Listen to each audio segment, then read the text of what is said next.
Shalom, bien-aimés dans le Seigneur. Soyez richement bénis. Nous sommes le dernier jour du mois de septembre aujourd'hui.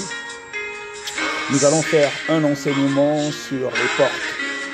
Nous allons faire un enseignement sur les portes.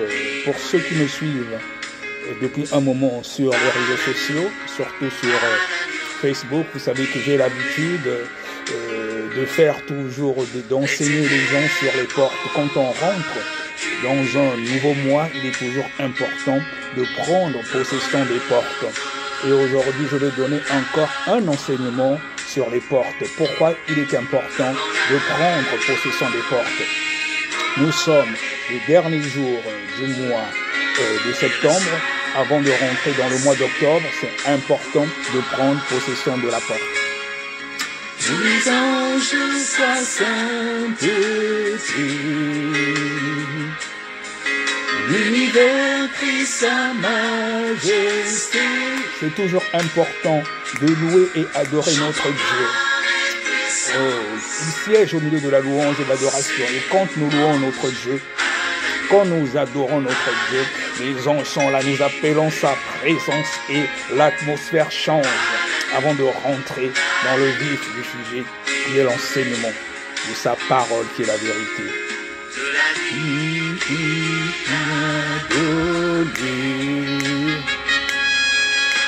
La vie qui brûle en moi, tant d'amour et à jamais, ma reconnaissance au roi, alléluia, tous les anges louent ta sainte, l'ange saint-sainteté, alléluia, gloire à toi Jésus. L'univers crie sa majesté, alléluia. Chantons gloire et puissance, force et louange à l'agneau, immolé, gloire à toi Jésus.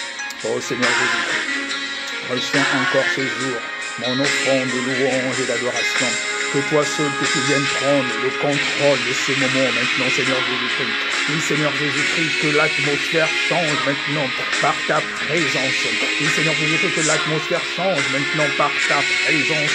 Oh, Seigneur Jésus-Christ, que je m'efface, Seigneur Jésus-Christ, que je m'efface afin que ce soit toi-même qui prenne le contrôle pendant que je vais enseigner, que les paroles que je vais sortir, que cela ne vienne point de moi, et que cela vienne de toi-même, et que cela serve à édifier quelqu'un, à édifier ton église, que cela produise, oh Seigneur Jésus-Christ, des fruits dignes de la repentance, et que cela enseigne. Oh Seigneur Jésus-Christ, merci pour tout ce que tu nous fais de faire pour nous. Merci pour les études du ciel que tu offres pour nous. Merci Seigneur Jésus-Christ de ce que tu permets ce moment où ta parole sera encore enseignée, car il est dit dans ta parole que cette bonne nouvelle du royaume sera prêchée dans le monde entier. Après viendra la fin. Oh Seigneur Jésus-Christ, je veux maintenant m'effacer. Je veux maintenant m'effacer. Que toi seul, Seigneur Jésus-Christ, que tu prennes la première place et que cette parole édifie quelqu'un en ton nom puissant, Jésus. À toi la gloire, Seigneur Jésus-Christ, pour l'éternité. Tu es digne d'être loué, tu es digne d'être adoré.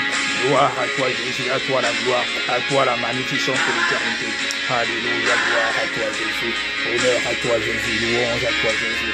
Magnificence à toi Jésus, le roi des rois, le Seigneur des seigneurs. Toi qui as reçu le nom au-dessus de tous les noms. Sois loué, sois glorifié, sois magnifié, mon Dieu, mon roi.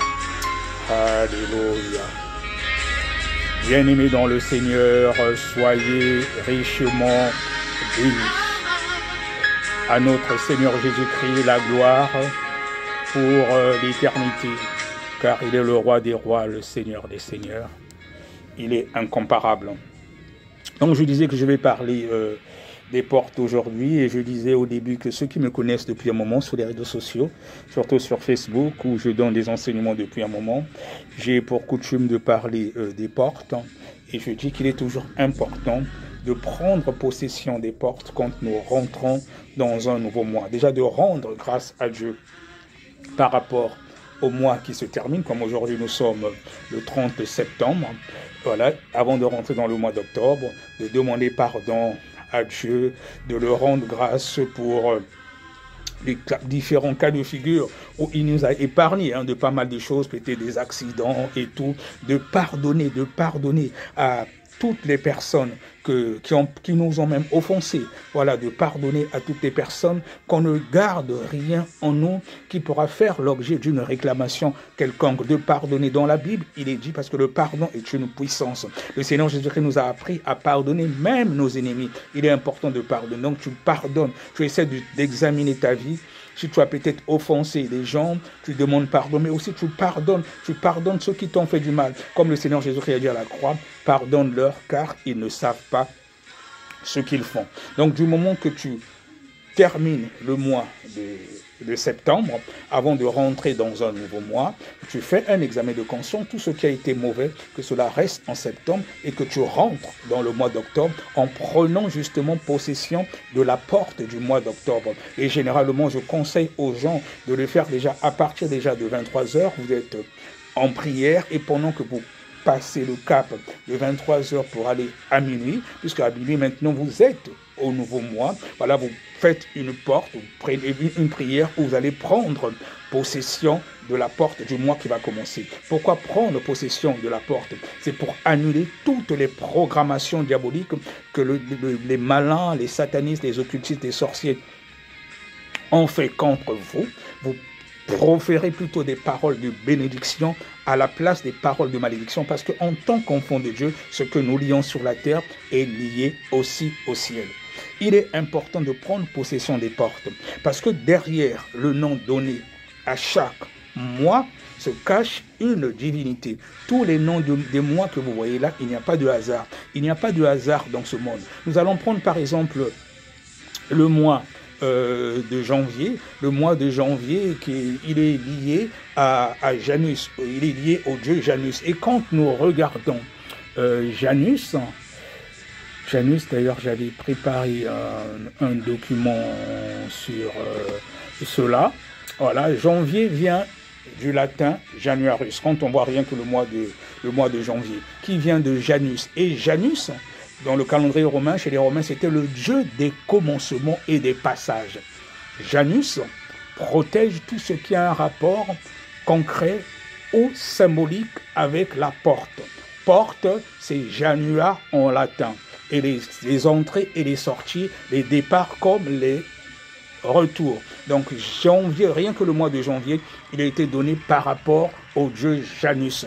Et donc dans la mythologie romaine, Janus est un dieu à une tête mais deux visages opposés, gardien des passages et des croisements, divinité du changement, de la transition auquel le mois de janvier est consacré. Donc le mois de janvier était consacré au dieu Janus. Et tous les mois, puisque nous utilisons le calendrier romain, tous les mois sont consacrés à un dieu. Donc quand tu ne prends pas possession des portes de ces mois quand tu rentres, ça veut dire que indirectement, derrière c'est ce Dieu-là qui va te dominer. Et même des paroles qui seront proférées contre toi. C'est que quand tu rentres dans le mois, tu ne prends pas possession de la porte. Ça veut dire que s'il y a des paroles de malédiction, elles auront plus d'influence sur toi que les paroles de bénédiction. Or, quand tu prends possession de la porte, quand tu rentres, c'est-à-dire que tu imposes la bénédiction sur toi. Parce qu'il est dit que ce que nous lions sur la terre est lié aussi dans les ciels. Quand nous faisons un décret, de la même façon que les satanistes, les occultistes font des décrets, des ordonnances dans le monde, des ténèbres contre toi, si tu es un enfant de Dieu, un chrétien authentique, quand tu dis je déclare et je décrète dans le nom puissant de Jésus qu'il n'arrivera rien, à mes enfants, rien ne va arriver. Tu fais des décrets et la prière du juste a une grande efficacité, comme il est dit dans la Bible.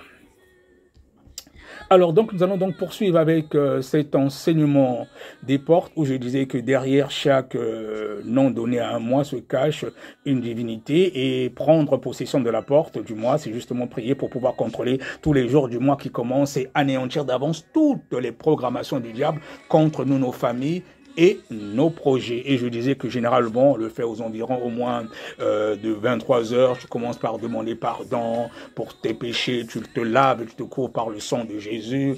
Voilà, après, tu commences à offrir une offrande de louange et d'adoration à ce Dieu-là. Mais avant, n'oublie pas aussi de pardonner à toutes les personnes pour lesquelles tu ressens de la rancune, de la haine et tout. Tu les bénis parce que Jésus nous a dit de bénir justement nos ennemis et que toute pensée négative à l'endroit de quiconque doit être déracinée afin de te libérer toi-même de toute énergie négative et de conserver ton cœur pur quand tu vas rentrer justement dans le nouveau mois.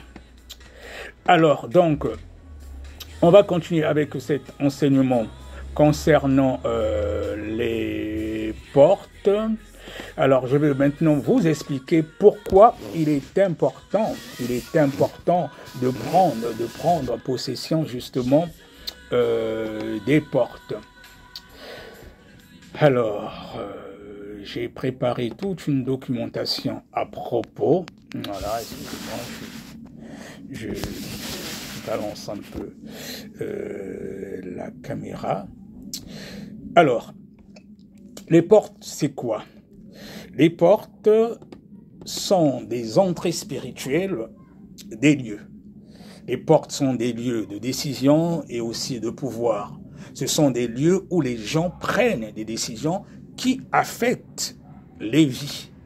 D'ailleurs, quand tu ne contrôles pas, par exemple, la porte de ta maison, voilà, si c'est l'ennemi qui contrôle la porte de la maison ou même un voleur qui a les clés de ta maison, il peut venir rentrer à n'importe quel moment. Si c'est pas toi qui possèdes des clés, c'est un voleur, un ennemi qui a la clé, il vient dans ta maison, il ouvre la porte, il rentre facilement. Or, si c'est toi qui possèdes la clé, il ne peut rien te faire. Mais si c'est ton ennemi qui a la porte, mais là, tu es foutu, tu peux rentrer, il fait ce qu'il veut dans ta maison.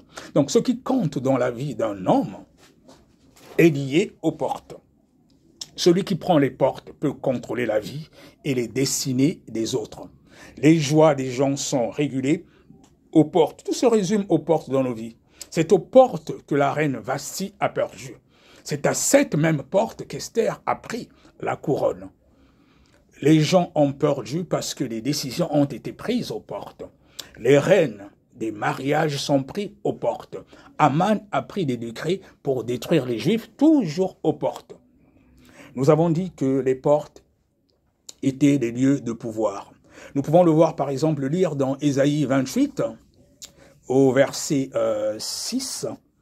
Ésaïe 28, mais c'est surtout la partie B. Il est dit, je lis au nom de notre Seigneur Jésus-Christ, « Un esprit de justice pour celui qui est assis au siège de la justice et une force pour ceux qui repoussent l'ennemi jusqu'à ses portes. » Là encore, on parle des portes, parce que ce sont aussi des lieux de pouvoir. Il faut beaucoup de force pour vaincre les hommes aux portes. La force d'une ville se voit aux portes. Là, c'est ce que nous venons de lire dans la Bible. Alors, nous allons continuer. Nous avons dit que les portes étaient des lieux de pouvoir.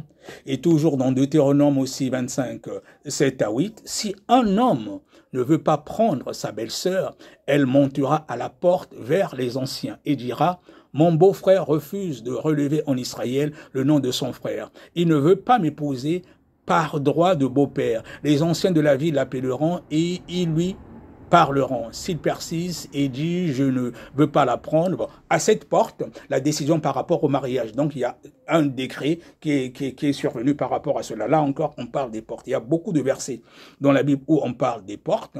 C'est aussi des lieux de jugement. Si nous prenons Josué 20, les versets 1 à 4, on ne va pas tout lire. Bon, l'Éternel parla à Josué et dit, au verset 4, nous avons « Le meurtrier s'enfuira vers l'une de ces villes, s'arrêtera à l'entrée de la porte de la ville et exposera son cas aux anciens de cette ville. » Là encore, on parle de portes. Et toujours dans la Bible, il y a beaucoup de versets qui font référence aux portes. Il est important de posséder les portes, de prendre possession des portes, sinon c'est les autres qui vont vous contrôler. Je vous ai pris l'exemple de vos ennemis, ou bien si c'est le voleur qui a les clés de votre maison. Les portes sont aussi des lieux de reconnaissance et de réputation. Si nous lisons dans Proverbes au chapitre 31, le verset 23, il est dit, son mari est considéré aux portes lorsqu'il siège avec les anciens du pays. Donc nous avons dit que c'était un lieu de reconnaissance et de réputation. Les portes, on parle dans plusieurs cas des portes dans la Bible. Toujours dans le livre de la Bible, dans le livre de Proverbes, au chapitre 31, verset 31, on dit « Récompensez-la du fruit de son travail et qu'aux portes ses œuvres la louent. » Que ses œuvres la louent aux portes. Là encore, il est question de portes. Alors, donc je disais qu'il est important de posséder les portes.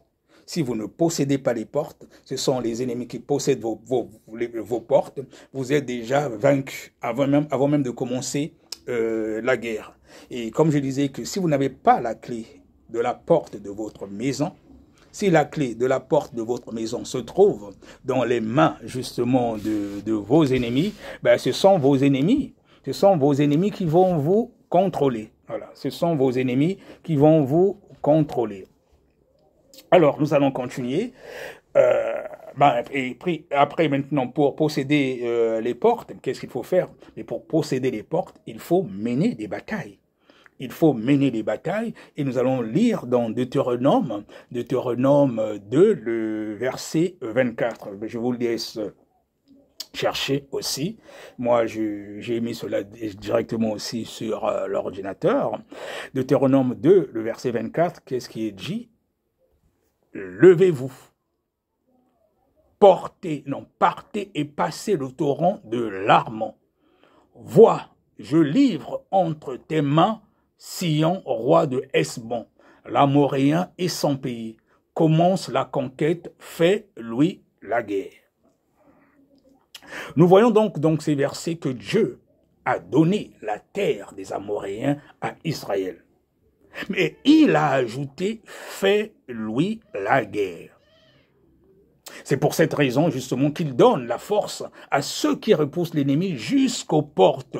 Et comme nous avons lu un peu plus loin dans Ésaïe 28, le verset 6, il donne la force à ceux qui repoussent l'ennemi jusqu'aux portes. On a vu dans ce verset que Dieu a donné la terre des Amoréens à Israël, mais il a ajouté, fais-lui la guerre. Quand Dieu te dit de faire la guerre, ça veut dire qu'il te donne la force de repousser tes ennemis jusqu'aux portes. Maintenant, en ce qui concerne nous les chrétiens, les armes ne sont pas charnelles. En tant que chrétiens, nos armes ne sont pas charnelles. Nous avons les armes qu'il faut pour renverser justement nos ennemis. Et cela, nous pouvons le lire dans Éphésiens 6, 12, parce que nos âmes sont spirituelles, elles ne sont pas charnelles, elles n'ont rien à voir avec les armes charnelles. Notre lutte avec le diable est un combat sans règle. Il faut utiliser toutes les armes qu'il faut pour détruire notre adversaire. Mais là, il s'agit des armes spirituelles et non des armes charnelles. Pareil, un sorcier qui veut te faire du mal, tu viens pour te battre avec lui, tu t'énerves contre lui, tu lui donnes des coups de poing, mais non, là tu n'as rien compris. Quand tu vas aller dormir la nuit, il va venir t'attaquer, il va te jeter des flèches et il y aura un effet. Nos âmes ne sont pas charnelles, elles sont spirituelles. Quelqu'un qui veut te faire du mal, tu lui transmets l'amour à la différence. Toutes les personnes qui veulent vous faire du mal, et surtout, que ce soit les sorciers, les satanistes, transmettez-leur l'amour. C'est l'esprit qui est en eux qu'il faut combattre, mais pas les personnes elles-mêmes. Parce que souvent, les sorciers, ils sont possédés par plusieurs démons. Des fois, eux-mêmes, ils ne contrôlent même pas les esprits qui leur imposent un certain nombre de choses. Donc, nos âmes, elles sont spirituelles. Malheureusement, dans beaucoup de pays, quand on entend, par exemple, que c'est l'oncle qui est sorcier, ou, je sais pas, c'est la grand-mère, ou c'est la tante, on brûle même avec les pneus et tout. Les gens, ils n'ont rien compris. C'est pas la personne qu'il faut combattre. Il faut combattre l'esprit qui est derrière cette personne. Parce que même si vous tuez la personne, mais l'esprit va sortir, la sorcellerie, va chercher quelqu'un d'autre dans la famille. Voilà, ce sont des liens au sein des familles. La personne, elle est possédée pour l'instant, mais quand elle va mourir, cet esprit de la sorcellerie ira chez quelqu'un d'autre au sein de la famille. Donc c'est l'esprit qu'il faut combattre et non la personne. C'est l'erreur, malheureusement, que font beaucoup. On disait donc que les armes ne sont pas charnelles, nous avons les armes qu'il faut pour renverser justement nos ennemis, et cela on peut le voir dans Éphésiens 6, 12, parce que nos armes, en tant qu'enfants de Dieu, sont spirituelles. Il y a justement, j'ai échangé encore avec une sœur la semaine dernière sur le retour à l'envoyeur, et donc beaucoup de fausses doctrines, hein, voilà, ou bien c'est parce qu'on a été mal enseigné pour nombre, on parle du retour à l'envoyeur, alors que le retour à l'envoyeur est une pratique qu'on retrouve plutôt dans le monde, quand les gens ils vont voir les marabouts, les féticheurs, quelqu'un veut te faire du mal, quand tu fais un retour à l'envoyeur, c'est comme si quelqu'un qui veut te tuer, tu lui dis que non, ce qu'il a voulu faire, sûrement que cela retourne sur lui-même. Non, mais ce n'est pas ce que le Seigneur Jésus-Christ nous a appris. Le Seigneur Jésus-Christ nous a appris l'amour. L'évangile se résume dans l'amour de son prochain. Si quelqu'un veut te tuer, même si c'est un sorcier, tu ne peux pas prier pour que Dieu puisse aussi le tuer. Dieu ne va même pas exaucer une telle prière. Le retour à l'envoyeur, c'est pas pour les chrétiens. Ça, c'est pour les satanistes, les occultistes et tout. Toi, tu pries. Le Seigneur Jésus-Christ nous a dit de prier pour nos ennemis et de les pardonner. Celui qui veut te faire du mal, tu pries pour lui, tu lui souhaites du bien. Maintenant, à Dieu, la vengeance et la rétribution. Mais s'il faut combattre, c'est l'esprit qui est chez cette personne que tu vas combattre. Si un sorcier veut te tuer, tu fais une prière de retour à l'envoyeur pour qu'il soit aussi tué, tu n'as rien fait. Ça veut dire que s'il arrivait, surtout que la prière du juste a une grande efficacité, si le sorcier mourait, ça veut dire que Dieu va te réclamer l'âme de cette personne. Il faut faire très très attention, surtout quand on commence à vivre pieusement en Jésus-Christ, à respecter un certain nombre de choses, nos prières ont une grande efficacité. Donc quand tu fais un retour à l'envoyeur, c'est comme si tu demandais que le sorcier puisse mourir aussi. Et s'il mourait, on va te réclamer son âme. Après, il faut faire très attention. Il faut prier contre l'esprit qui est chez cette personne, mais prier pour que Dieu puisse aider justement cette personne qui te veut du mal à se repentir, pour qu'il soit aussi sauvé. Notre but, c'est aider les gens à être sauvés, à prendre part à l'enlèvement, quand le Seigneur Jésus-Christ viendra chercher son église, sans tache ni ride, une église irrépréhensible. Alors, dans 1 Timothée 1, le chapitre 1, le verset 18, et 1 Timothée 6, 12, il est dit, l'apôtre Paul disait toujours à Timothée, tu dois combattre, et en tant que chrétien, nous devons avoir un mot à cœur, le combat. Il faut toujours combattre, oui, il faut toujours combattre, mais c'est le bon combat de la foi. Le combat, il est spirituel, il n'est pas charnel. Mais avant de combattre, c'est vrai que même dans la Bible, il y a certains psaumes, quand on lit, c'est comme si on partait en guerre. Mais dans la Nouvelle Alliance, le Seigneur Jésus-Christ nous a appris à aimer notre prochain comme nous-mêmes. Le combat n'est pas charnel, il est spirituel, mais nous devons combattre les esprits. Nous ne devons pas combattre les humains, non. Là, c'est ne rien comprendre de l'évangile. L'évangile est un message d'amour. Le Seigneur Jésus-Christ nous a appris à aimer notre prochain, pas à le combattre. On combat l'esprit qui est chez la personne de façon spirituelle. Mais nous devons aimer notre prochain, même celui qui nous veut du mal. Nous devons prier pour nos ennemis, pour faire en sorte de demander à Dieu de les pardonner. Le Seigneur Jésus-Christ, même bien qu'il était à l'agonie, bien qu'on l'a cloué, il avait mal, il a quand même fait une prière. Il dit, pardonne-leur, car ils ne savent pas ce qu'ils font. C'est cela avoir la marque de Christ Jésus. C'est cela être un disciple de Jésus. Le Seigneur Jésus-Christ nous a appris l'amour. Il nous a appris à pardonner. Et c'est cela, quand nous recevons le fruit de l'Esprit, et quand on est chrétien, c'est cela qui doit nous différencier des autres. Le fruit de l'Esprit dans l'amour. Et l'évangile se résume en l'amour. Et la différence avec les satanistes, les occultistes, déjà leur patron, le diable, il n'a pas l'amour. Il n'a pas l'amour. Et sans amour, tu ne peux aimer ton prochain. C'est cela qui te différencie des gens qui ont la marque de la bête. Les gens qui ont la marque de la bête, ils n'ont pas l'amour. Mais nous, notre Dieu est amour. Et si nous disons que nous sommes disciples de Jésus, nous devons aussi avoir l'amour. L'amour est un fruit de l'esprit. La bataille entre nous et Satan se passe à la porte. Je parlais justement des portes d'entrée de jeu. Les portes de ce monde se trouvent entre le premier et deuxième ciel. Parce que vous savez que Satan, il règne au deuxième ciel. Au premier ciel, il y a la reine du ciel et d'autres anges déchus. Satan, il règne au deuxième ciel. Par contre, notre Dieu, et au troisième ciel. Et il y a beaucoup d'anciens satanistes qui disaient qu'ils partaient souvent au deuxième ciel, que ce soit ceux qui sont dans la franc-maçonnerie, les loges sataniques, beaucoup ils vont souvent recevoir des recommandations des satanistes au deuxième ciel. Mais nous, notre Dieu, il est au troisième ciel, le Dieu tout-puissant. Ceux qui prient des dieux qui sont au premier ou deuxième ciel, ils adorent le diable, Satan, c'est pas le véritable Dieu.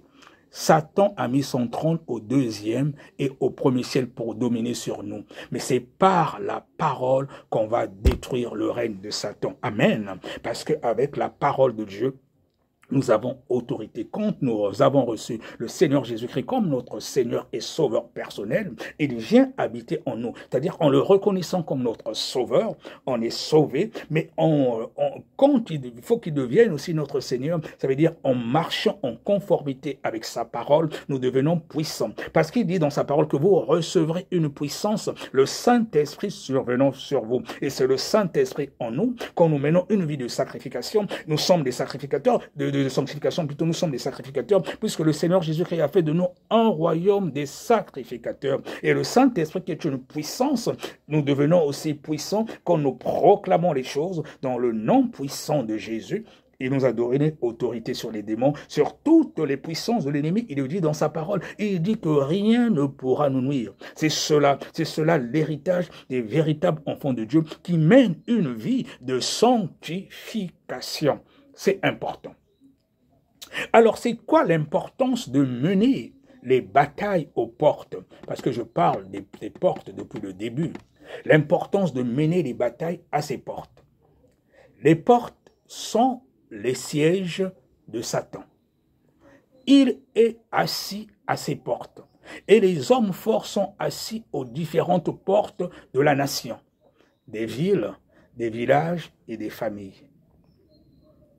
Je reprends. Les portes sont les sièges de Satan.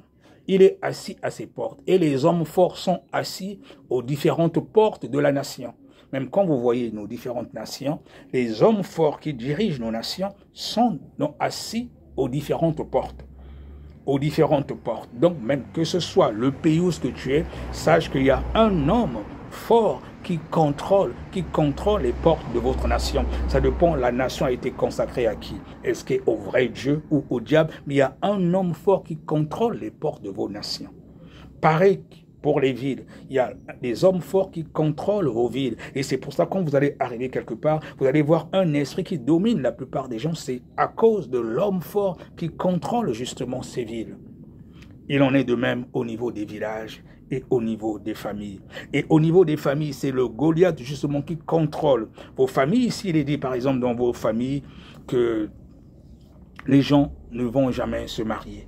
Les gens ne se marieront jamais. Et toi, ma soeur qui m'écoute, quand tu arrives à un moment, tu fréquentes des gens et tout, mais ça ne dure pas longtemps et ça finit toujours par, du jour au lendemain, la personne ne veut pas de toi. Mais c'est parce que l'homme fort, justement, de ta famille, qui contrôle les portes de ta famille, il a dit que, par exemple, les femmes ne vont jamais se marier. Et c'est pour cela qu'il y a des familles où il y a beaucoup de filles qui ne se marient pas. Parce que dès que tu trouves quelqu'un, la personne a beau t'aimer, au bout d'un certain moment, c'est comme si on t'avait mis un voile. C'est à cause de l'homme fort qui contrôle justement les portes de ta famille, et il y a des esprits qui vont aller l'accuser. Oui, mais au niveau de cette famille, on avait dit que les filles, par exemple, ne vont pas se marier, mais regardez, elle veut, par exemple, se marier à telle personne qui a dit qu'il va la marier tel jour. Et puis, on ne sait pas qu'est-ce qui va se passer du jour au lendemain. Bon, le mariage est annulé.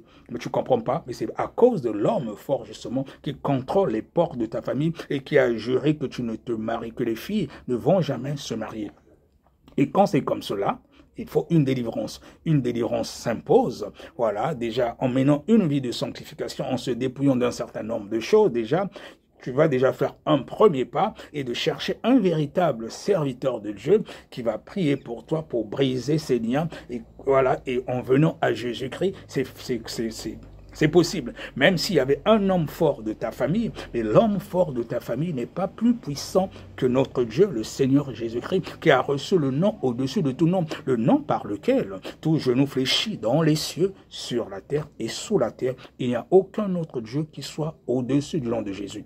Que personne ne vous trompe. Vous pouvez faire toutes les religions, même les anciens satanistes vous le diront. Ils ont même peur quand ils se retrouvent dans leur réunion de loge, là, de prononcer même le nom de Jésus-Christ de Nazareth. le véritable Jésus, parce qu'il y a aussi des faux Jésus, parce qu'il y a des Jésus-Christ roi, ça c'est un faux Jésus, ça c'est un Jésus sataniste. Ils ont aussi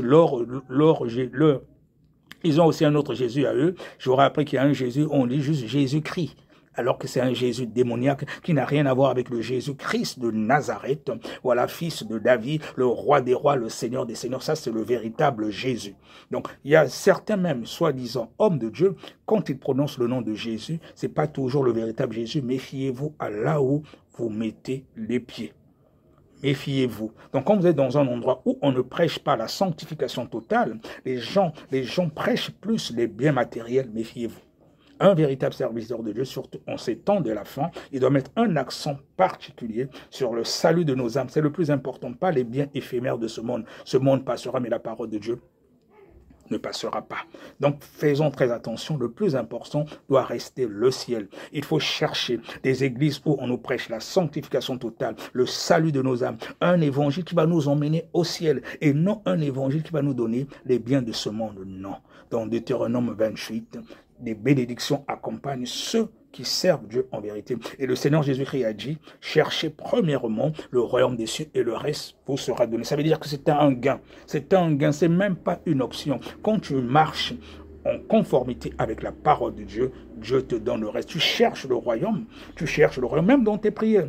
Tu mets les intérêts du royaume devant, passe même plus ton temps, même quand tu devances l'aurore dans la prière, prie plutôt pour tes ennemis, prie plutôt pour les autres. Et le Seigneur Jésus-Christ, qui sonde les cœurs et les reins, il sait ce dont tu as besoin, il va te donner même sans demander. Voilà. Et quand tu as l'amour du prochain, tu as même plus tendance à prier pour les autres que de prier pour toi-même. Quand tu as compris cela, quand tu arrives à ce stade, ça veut dire que la marque de Christ Jésus commence à se faire montre dans ta vie.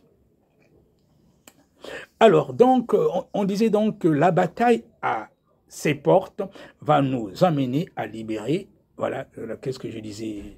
Voilà, je disais que les portes sont les sièges de Satan, il est assis à ces portes, et les hommes forts sont assis aux différentes portes de la nation, des villes, des villages et des familles. Il faut déposséder les ennemis pour posséder les portes où ils se trouvent, les renverser et mener la bataille jusqu'aux portes. Il faut mener la bataille jusqu'aux portes. Il faut déposséder les ennemis pour posséder les portes où ils se trouvent, les renverser et mener la bataille jusqu'aux portes.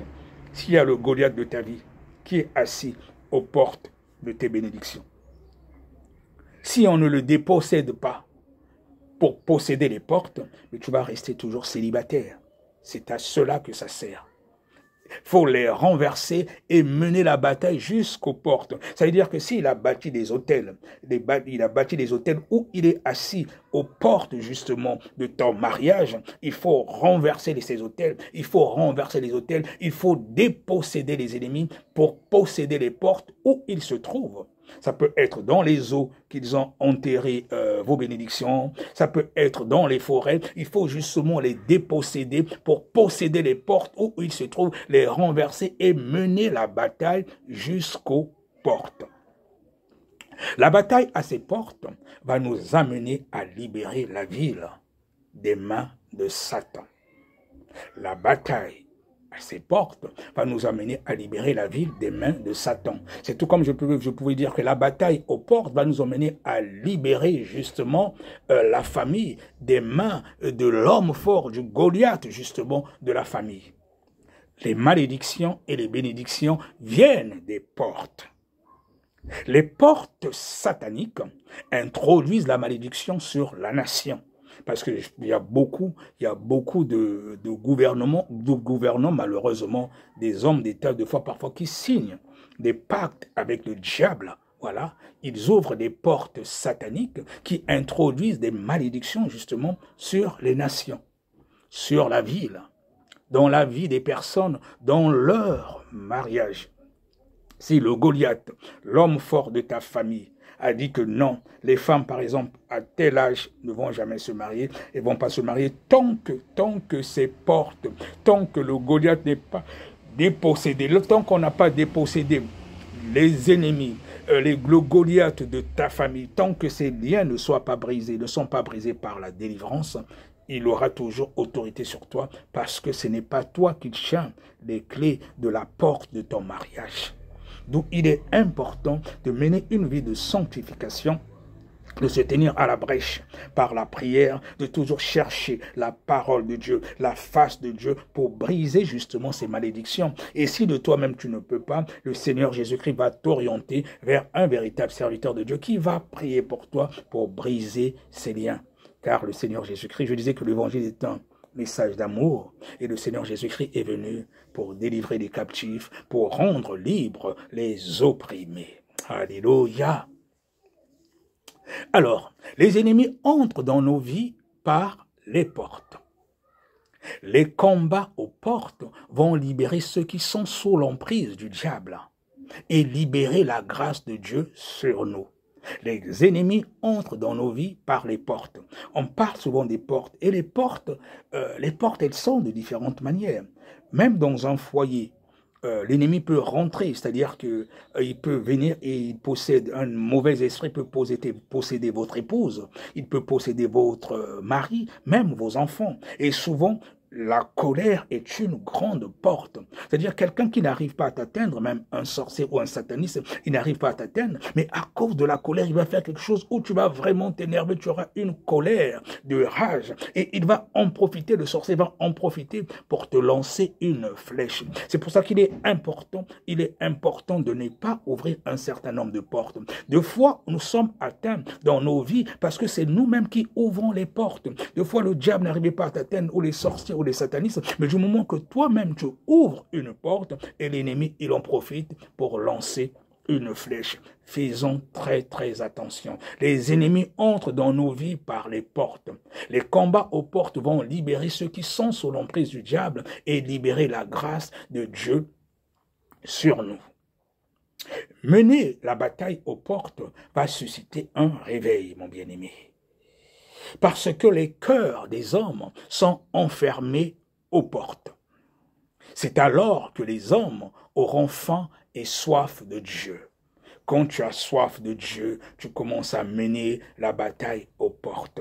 Quand tu pries, tu intercèdes, tu invoques la présence de Dieu, que le règne de Dieu, de Jésus vienne dans ta maison. Tu invoques le sang de Jésus, que le sang de Jésus soit sur les linteaux des portes de ta maison. Tu asperges le sang de Jésus au niveau de ta maison, l'atmosphère change. C'est important. Et ce désir va nous amener à opérer dans le règne spirituel et Jésus-Christ sera intronisé dans notre maison.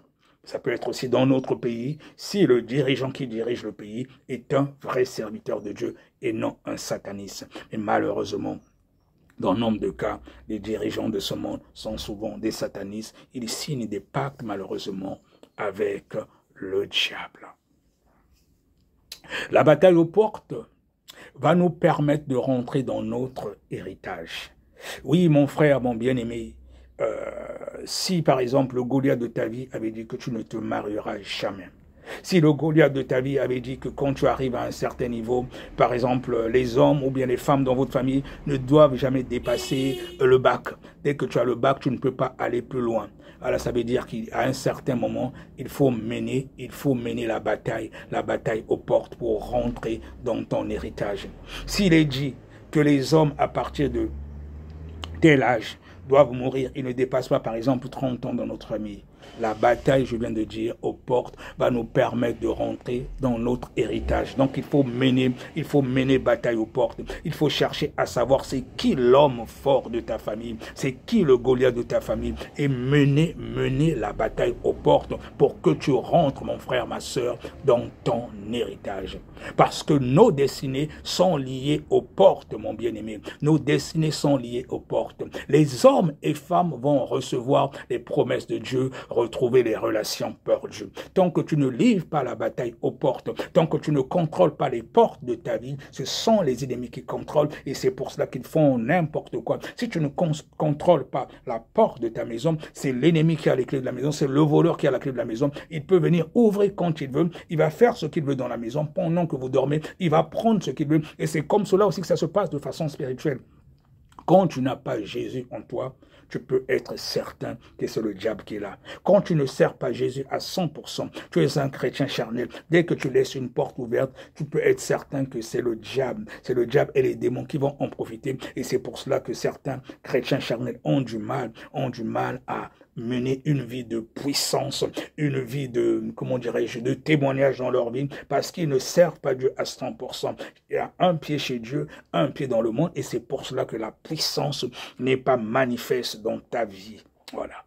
Mon bien-aimé, il est important en ces temps de la fin d'être à 100% avec Jésus. Et c'est comme cela que tu verras la gloire de Dieu dans ta vie. Dépouille-toi de tout ce qui peut faire l'objet d'une réclamation quelconque dans le monde des ténèbres. Dépouille-toi de tout ce qui peut ouvrir les portes en péchant que tu rentres justement dans ton héritage. David et les Amalécites, par exemple, David les a poursuivis et a récupéré tout ce que ces Amalécites leur avaient pris. Donc, quand le Goliath de ta famille a bloqué tes bénédictions, il les a possédés. Là, on a vu que David et les Amalécites, par exemple, David, il les a poursuivis et a récupéré tout ce que les Amalécites leur avaient pris. Donc, quand tu rentres en possession de tes bénédictions, c'est-à-dire que quand tu arrives à terrasser justement le Goliath de ta famille, si quand tu as été victorieux au niveau de la bataille aux portes, tu peux aller comme David qui allait récupérer tout ce que les Amalécites leur avaient pris en disant, bon, maintenant tu avais bloqué mon mariage au nom de Jésus-Christ, je t'ordonne de me retrocéder cela. La prière du juste ayant une efficacité, cela sera agréé. Et il n'aura pas d'autre choix, le Goliath de ta famille, parce qu'il reconnaît maintenant en toi qu'il ne te domine plus. Il voit maintenant en toi que tu as reçu le Seigneur Jésus-Christ comme ton Seigneur et Sauveur. Quand il te voit, il voit la marque de Christ Jésus. Dès que tu ouvres ta parole, ta bouche, tu dis que dans le nom puissant de Jésus, j'ordonne maintenant que tu retrocèdes. Du moment où tu es délivré, tu retrocèdes maintenant mon mariage. Toi qui avais bloqué mon mariage, toi qui avais bloqué mes finances, dans le nom puissant de Jésus, de par l'autorité que le Seigneur Jésus-Christ m'a donnée, il dit ce que je lis sur la terre sera lié aussi dans le ciel. Je t'ordonne maintenant de retrocéder mes finances que tu avais volées. Il va retrocéder parce que celui qui est en nous est plus fort que celui qui est dans ce monde. Toi, chrétien, tu ne vois pas la gloire de Dieu dans ta vie parce que tu ne connais pas ton identité.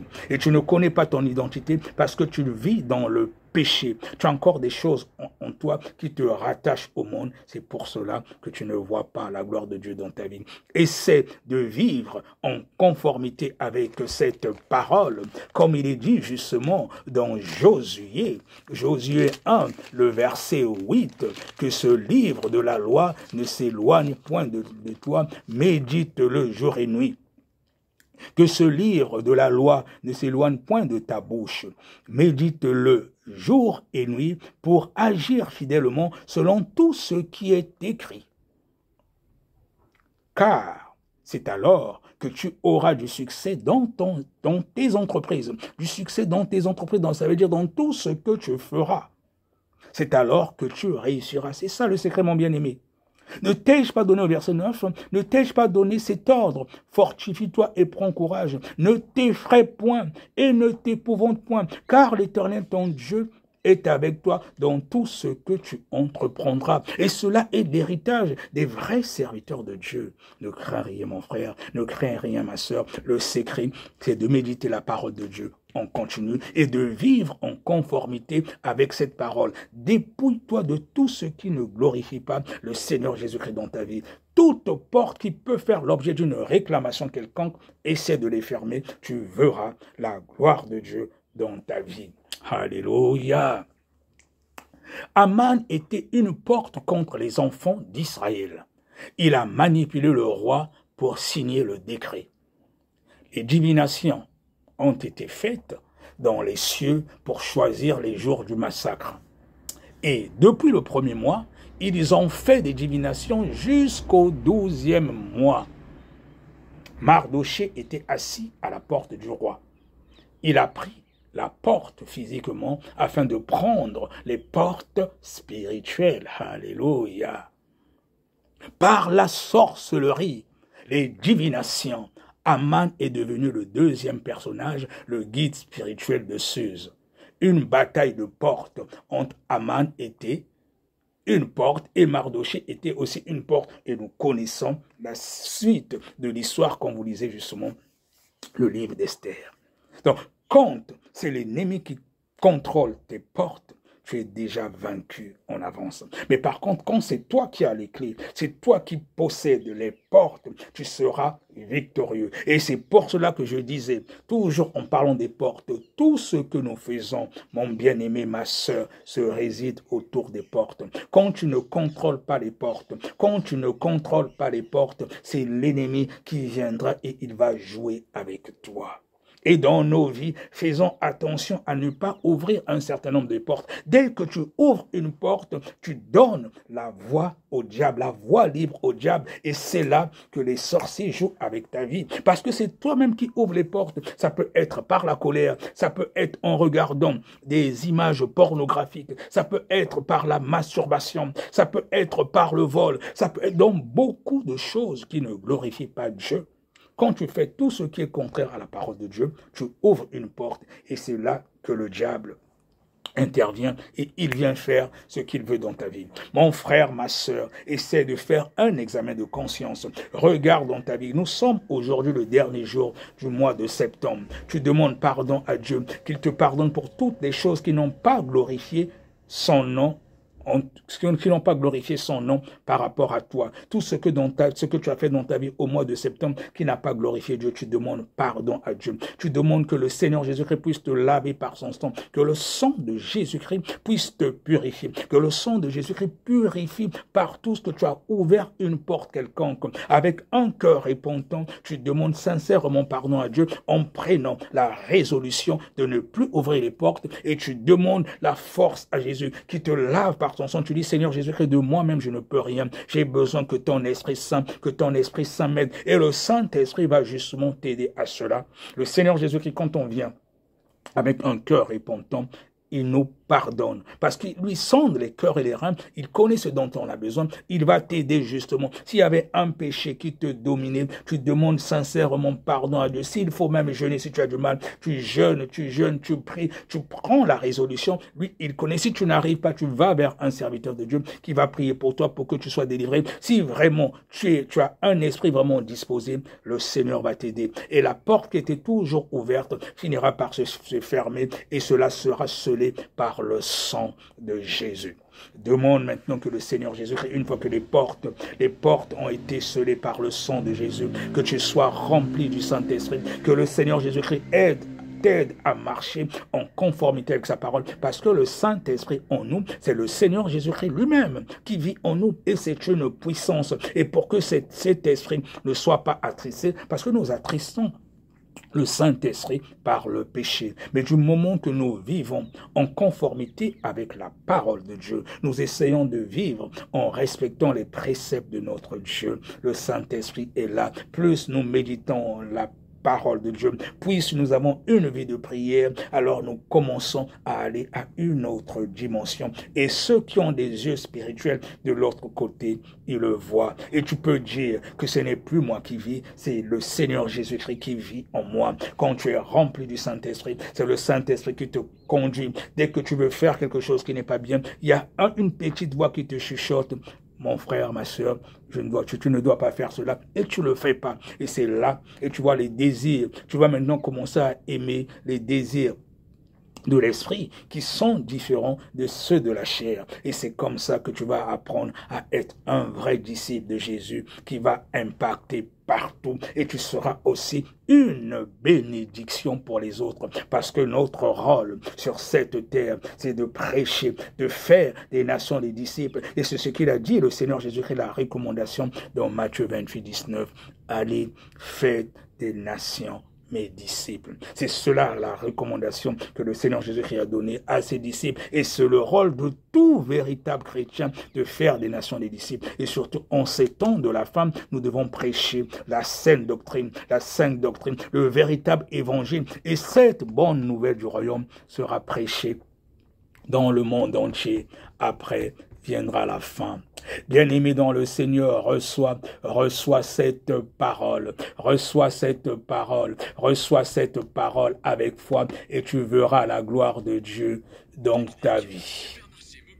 Nous allons finir toujours par un cantique d'adoration. J'aime toujours adorer mon Dieu parce qu'il siège au milieu de la louange et l'adoration, et en espérant que cet enseignement sur les portes vont t'aider, que cet enseignement va t'aider, et cela produira du fruit digne de la repentance, parce qu'il n'y a rien de mieux, mon frère, ma soeur, que de demeurer dans la présence de notre Dieu. Oh, sois richement béni. Alléluia. Oh, gloire à toi, Jésus.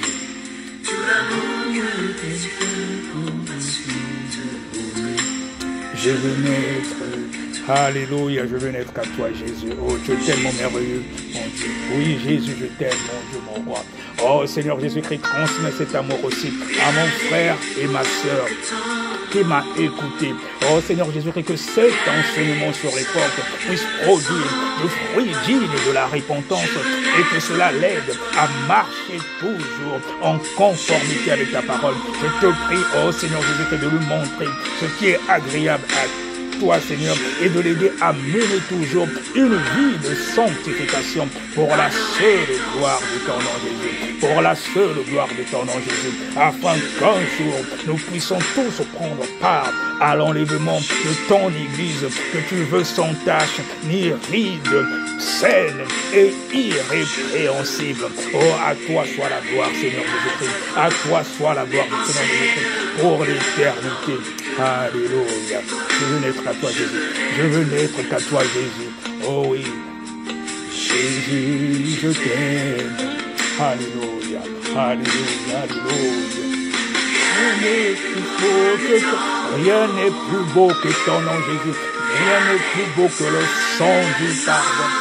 Alléluia. Je veux naître qu'à toi, oh Jésus. Jésus, mon roi. Alléluia, alléluia. Reçois l'adoration, reçois l'adoration. Oh, alléluia, gloire à toi, Jésus. Oh, je reçois mon offrande encore ce jour, Jésus. Oh, merci pour ta présence. Merci d'avoir fait de moi ton enfant. Merci, oh Seigneur Jésus-Christ, pour l'église du ciel que tu ouvres maintenant, pour mon bien-aimé qui m'a suivi. Merci de ce que tu le bénis. Merci de ce que tu ouvres les portes dans sa vie et tu brises les liens. Tu brises les liens. Tu brises les liens au nom puissant de Jésus. Les liens que contrôlait encore le Goliath de sa vie, de sa famille. S'il a reçu ce message avec foi dans le nom puissant de Jésus-Christ de Nazareth. Là, s'il y avait des portes maintenant de célibat, que cela soit brisé au nom de Jésus. Là, s'il y avait des portes de sécheresse financière, que cela soit brisé dans le nom de Jésus. Là, s'il y avait des portes de chômage, que cela soit brisé dans le nom de Jésus. Pour la personne qui reçoit, qui a reçu ce message avec foi, pour la seule gloire de ton nom, Jésus. Alléluia. Alléluia. Je veux naître à toi, Jésus. Je veux naître à toi, Jésus. Jésus, alléluia. Alléluia. Oh, reçois l'adoration, Jésus. L'adoration, tu es le roi de gloire, notre victoire. Dis es-tu Seigneur Emmanuel. Reçois l'adoration, tu es le roi de gloire, notre victoire.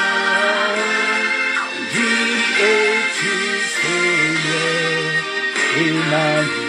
Alléluia. Sois richement béni. Sois richement béni, mon frère, ma sœur. Shalom. Que la paix de Christ Jésus-Christ soit avec toi.